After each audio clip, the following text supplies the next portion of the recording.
नमस्कार, स्वागत आप सभी का ग्लोबल अड्डा आप देख रहे हैं और मैं हूं आपके साथ पुनीत मिश्रा। तो ईरान से जुड़ी हुई बड़ी खबर हम लेकर हाजिर हैं। मेरे साथ मेरे सहयोगी आनंद प्रजापति भी मौजूद हैं। दरअसल बहुत सारी खबरें निकलकर सामने आई हैं और इसमें पेंटागन ने क्या वार्निंग दे दी है ट्रंप को, ये भी बताएंगे। और साथ ही हम आपको बताने वाले हैं कि इसराइल को क्या चिंता सता रही है और इसराइल ईरान की ताकत के बारे में आगाह कर रहा है। अमेरिका को क्या आगाह कर रहा है और क्या ताकत है।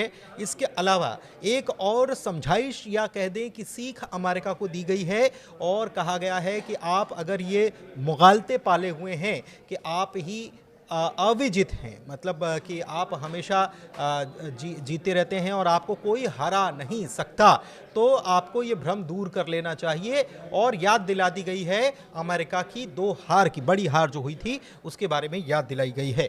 तो इसी मुद्दे पर बात करते हैं और इसके साथ ही IRGC की तरफ से क्या ऑपरेशन किया गया और क्या तैयारी की गई, क्या दिखाया गया, अपनी फायर पावर को कैसे दिखाया गया, उसकी भी बात करेंगे। तो चलिए शुरुआत करते हैं। मेरे सहयोगी आनंद मेरे साथ मौजूद हैं। आनंद, सबसे पहले क्या बड़ी खबर आई है? सबसे बड़ी खबर तो पहली बात यही है कि ईरान जो चाहता था धीरे धीरे वो साफ होता नज़र आ रहा है, क्योंकि ईरान ने साफ साफ बोल दिया था कि अगर ईरान पर अटैक होगा तो इसका मुंह तोड़ जवाब दिया जाएगा। हालांकि अटैक से पहले ऐसी ऐसी खबरें आ रही हैं और वो अमेरिका के लिए बहुत चिंता का विषय है, क्योंकि ईरान जो है अपने पर अड़ा हुआ है। ईरान का कहना है हम डील के लिए तैयार हैं, आप बैठक जितना चाहिए उतना बैठक करिए। दूसरी बैठक हो चुकी है, आपको भी पता है, लेकिन दूसरी बैठक के बाद भी कुछ ऐसा क्लियर मामला नहीं हुआ है। लेकिन इस बीच जो 2 जहाज जंगी बेड़ा जो निकला हुआ था ईरान के पास पहुंचने के लिए, तो दूसरा वाला जो जहाज जंगी बेड़ा था जेराल्ड फोर्ड, ये जो असल में हुआ क्या है कि इसमें कुछ तकनीकी खराबी आ गई है और इस कारण से ओमान पहुंचने से पहले ही ये जहाज जो है कि बुरी तरीके से फंस चुका है समुद्र में। अब ये समुद्र में फंस चुका है, लेकिन इसके लिए अब जो ठीक करने की, मतलब उस जहाज को ठीक करने के लिए जो संसाधन चाहिए वो अभी उपलब्ध नहीं है समुद्र में। तो इस कारण से जो जंगी जहाज में जो सेना तैनात है, एक तरीके से पूरी सेना उसमें परेशान नजर आ रही है।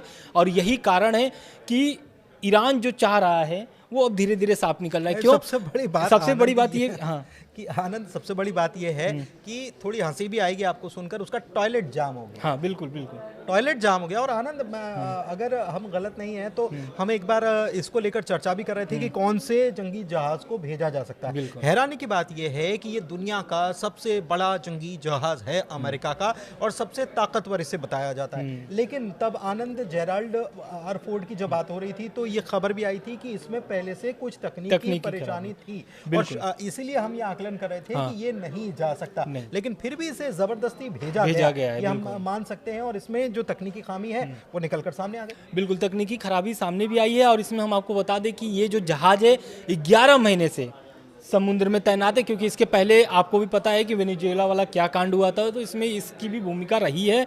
अब जो सामने आ रहा है कि इसमें क्या क्या तकनीकी खराब हो गई है, तो पाइपलाइन जो था टॉयलेट का वो पूरी तरीके से जाम हो चुका है।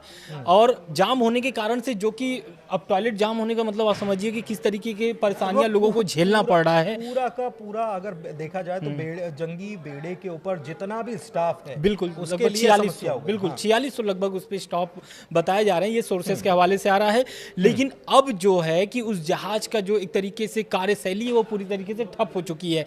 यानी आगे बढ़ने की जो जिस तरीके से लोग कह रहे थे कि 2 हफ्ते में पहुंच जाएगा, 4 हफ्ते में पहुंच जाएगा ईरान के पास, तो अब वो संभावनाएं जो है कि बहुत कम नजर आ रही है। 45 मिनट वो जो लोग सवार हैं उनको 45 मिनट कतार के लिए इंतजार करना पड़ रहा है। बिल्कुल, लाइन में लगे हुए हैं कि 45 मिनट 1 घंटे तक उनको टॉयलेट यूज करने के लिए नहीं मिल रहा है, और इसीलिए क्योंकि टॉयलेट ही जाम हो गया है। और ये बिल्कुल आप ये भी देखिए कि दुनिया की सबसे शक्तिशाली सेना या फिर सबसे शक्तिशाली जो जहाज जंगी बेड़ा, उसमें इस तरीके की परेशानियां सहनी पड़ रही है। और इसमें ईरान फायदा उठा सकता है। कैसे फायदा उठा सकता है? क्योंकि आपको भी पता है कि लगातार जैसे USS अब्राहम लिंकन पहुंचा, उसको फिर ओमान की खाड़ी में तैनात कर दिया गया। अब जो है कि दूसरी जो जहाज बढ़ रही थी, यानी कि सबसे बड़ी जहाज, सबसे ताकतवर जहाज, अब उसमें तकनीकी खराबी आने की वजह से ईरान को बहुत सारी मोहलत मिल चुके हैं। ईरान जो तैयारी कर रही थी युद्ध के लिए, अब वो जो तैयारी है उसमें और अच्छे से तैयारी कर सकती है। हालांकि अटैक की जो बात हो रही है, अब ईरान अमेरिका के सहयोगी ही कुछ लोग हैं जो वो बोल रहे हैं कि अटैक करने से क्या क्या नुकसान होंगे, वो आगे हम अभी आपको बताएंगे। बिल्कुल। एक चीज़ और है कि इस बीच ईरान ने एक वार्निंग अमेरिका के लिए जारी कर दी है, या समझाइश या सीख जो भी कह लें, और माफ़ कीजिएगा, ईरान ने नहीं, इसराइल ने जारी किया है, और ये ईरान की ताकत बता रहा है। और क्या बता रहा है कि क्या कर सकता है ईरान, इसको भी समझते हैं कि इसराइल ने ईरान को लेकर अमेरिका को क्या बताया। देखिए, पहले तो खबर आपको भी पता है कि लगातार खबरें आ रही थी कि ईरान जो है कि दोनों जंगी जहाज़ों को डुबा सकता है, लेकिन ये बात ईरान की तरफ से हो रही थी। लेकिन अब ईरान का जो कट्टर दुश्मन है इजराइल, अब वो भी यही बात कहने लगा है। क्यों कहने लगा है वो पूरी तरीके से विस्तार में बताया है। इजराइल का कहना है कि ईरान जो है 40,000 पाउंड के पानी के भीतर विस्फोट कर सकता है, यानी अगर ये विस्फोट हुआ तो दोनों जहाज जो है कि डूब जाएंगे। डूबने के बाद जो हालत होगी आपको भी पता है, क्योंकि आपको भी पता है कि मिडिल ईस्ट में ईरान पानी में एक प्रकार से छोटा सा परमाणु धमाका करने से पूरी दोनों जहाज जो है कि एक तरीके से डूब जाएगी जहाज में। उसमें जितने लोग सवार हैं वो भी एक तरीके से भारी नुकसान हो सकता है। साफ ये कहने अगर कहूँ तो अमेरिका को भारी नुकसान हो सकता है, और ये बात इजराइल बता रहा है। जो इजराइल चाहता है कि अटैक करे, अमेरिका अटैक करे, इजराइल अटैक करे। बिल्कुल खबर आ रही है कि एक डील भी हुई है ईरान की चीन के साथ। बिल्कुल डील हुई है, और ये बहुत बड़ी डील है, क्योंकि ये जो डील हुई है एक तरीके से एंटी शिप मिसाइल की डील हुई है। और ये एंटी शिप मिसाइल आपको भी पता है कि किस तरीके से इस्तेमाल किया जाता है, क्योंकि चीन जो है ये जो मिसाइल एक तरीके से जो ईरान के साथ डील की है, इस मतलब ऐसे समय पे की है जिस समय तनाव जो है कि अमेरिका और ईरान की बहुत चरम पर पहुंच गया है। और सबसे बड़ी बात यह है कि ये जो डील की बात कही जा रही है, मतलब इसमें डील ही नहीं हुई है, सप्लाई भी बहुत जल्दी शुरू हो जाने वाली है, ऐसी बातें कही जा रही हैं। एक चीज़ और है, एंटी शिप मिसाइल मतलब क्या, कि शिप के ऊपर अगर कोई हमला होता है तो वो मिसाइलें जो हैं उस हमले को नाकाम कर देंगी। एक बड़ी बात है, और ये बहुत बड़ी बात ईरान एक प्रकार से कहता नजर आ रहा है। हालांकि सूत्रों के हवाले से खबर आ रही है, लेकिन ईरान क्या कह रहा है, ईरान ये कह रहा है कि 48 घंटे तो भूल जाओ, 24 घंटे, महज 24 घंटे में हम न्यूक्लियर बॉम्ब जो है उसको बनाने की ताकत रखते हैं। जी हाँ, ये बड़ी बात कह दी है। तो मतलब यानी आईएईए की बात सच हो जाएगी, क्योंकि आईएईए का तो दावा है। ईरान अभी तक इस बात से इनकार कर रहा था कि हमको परमाणु बम नहीं बनाना है, लेकिन एक प्रकार का प्रेशर जो डेवलप हो रहा है कि ईरान के ऊपर अगर एक अटैक भी होता है तो उसके बाद तुरंत परीक्षण करने की स्थिति में ईरान आ जाएगा, ऐसा कहा जा रहा है। इसके साथ एक और खबर सामने आ रही है कि ईरान के जो कमांडर इन चीफ हैं हातमी, उनका एक बहुत बड़ा बयान आया है। एक तरीके से अमेरिका को चेतावनी दी है और अमेरिका की हार को याद दिलाया है। उन्होंने कहा है कि ये जो आप जीत की झूठी मिसाइलें, मतलब एक तरीके से आप दावा कर रहे हैं कि ईरान पर हम जीत हासिल कर लेंगे, तो आप बहुत गलत फहमी में हैं, क्योंकि वियतनाम और अफगानिस्तान को आपको याद करना होगा। वही अफगानिस्तान है जहाँ पे आप तालिबान को भगा करके वहाँ पर आप एक तरीके से किस तरीके से विवाद वहाँ पर बढ़ा था, तनाव बढ़ा था, लेकिन आज के डेट में अफगानिस्तान वहाँ पर सत्ता संभाला हुआ है।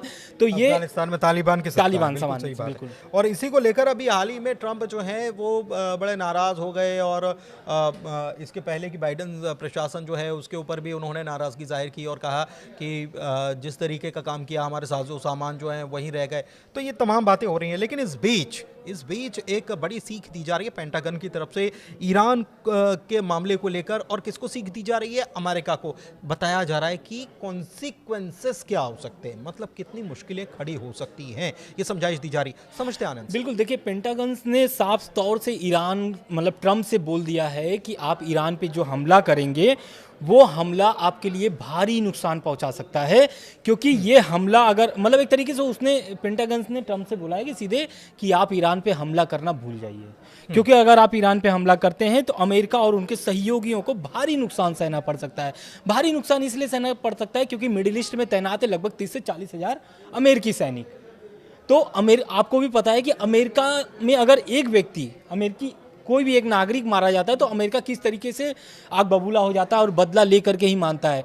तो आप समझिए मिडिल ईस्ट में 30 से 40 हज़ार अमेरिकी सैनिक तैनात हैं। तो अगर ये अटैक होता है या फिर हमला होता है, इस बार ईरान नहीं छोड़ेगा, साफ तौर से बोल चुका है।